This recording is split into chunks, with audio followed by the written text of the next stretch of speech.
Good morning, pre-calculus. Okay, so we are now moving on this week to ellipses. We did parabolas last week. This week it's an ellipse. These are all conic sections. An ellipse is basically an oval, okay? It looks like an oval. You have your center, you have two foci, so a focus here, and then your endpoints are going to be your vertex, so your vertices. An ellipse can be wide or it can be tall. So we have two different formulas. Again, I gave you a blue side and a red side. The blue side is when your ellipse is wide. So your x-axis is your focal axis, the axis with my foci on them. All right, so you have the blue side is where it's wide, it's the x-axis, or you have the red side when it is tall, okay? So your focal axis would be your y-axis.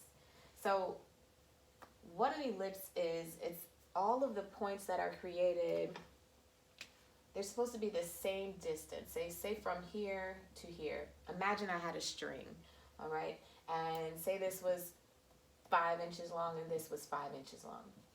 So my string in all is 10 inches long, right? That same string, if I had push pins, I'll need to find you a video on this, but if I had the push pins and a string and I drug the string over here, all right, so say now maybe this is, I don't know, 6 and this is 4, but they still sum to 10. Or maybe I brought it over here, and now this line is 8 and this is 2, but it still sums to 10 because the string is 10 long. If I had all of those points, I drug that string all the way around, the shape that I would create is an ellipse. Right, so my technical definition, the ellipse is the set of all points in a plane whose distances from two fixed points in the plane have a constant sum. The fixed points are the foci of the ellipse. The line through the foci is the focal axis, and the point on the focal axis midway between the foci is the center.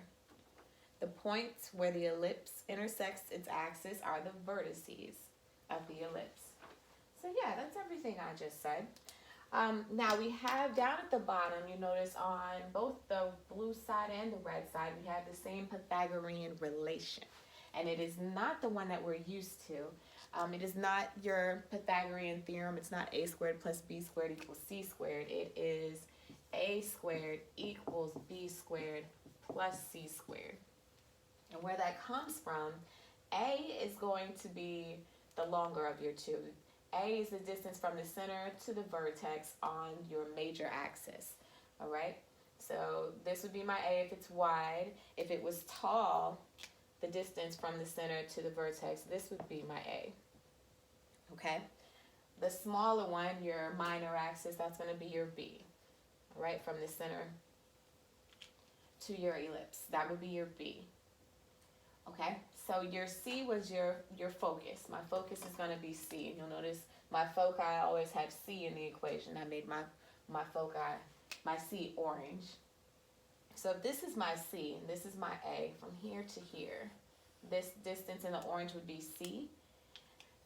The distance from here to here would actually be A long. It's the same length. This is A long. So you see that b squared plus c squared equals a squared.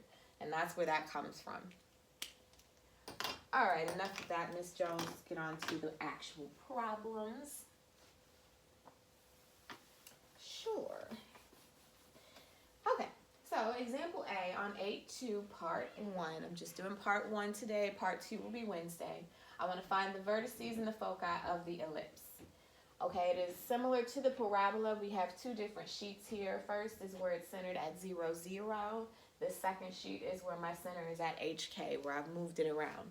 So right now we are on the first sheet because just like with the parabola, there's nothing subtracted or added in their parentheses along with it.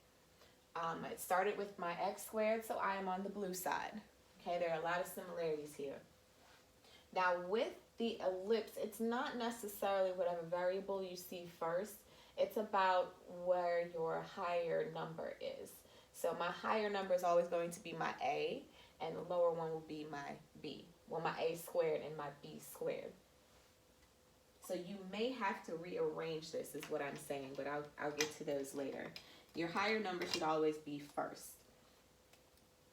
Okay, so if I want to find the vertices formula up on the top left is supposed to be just plus or minus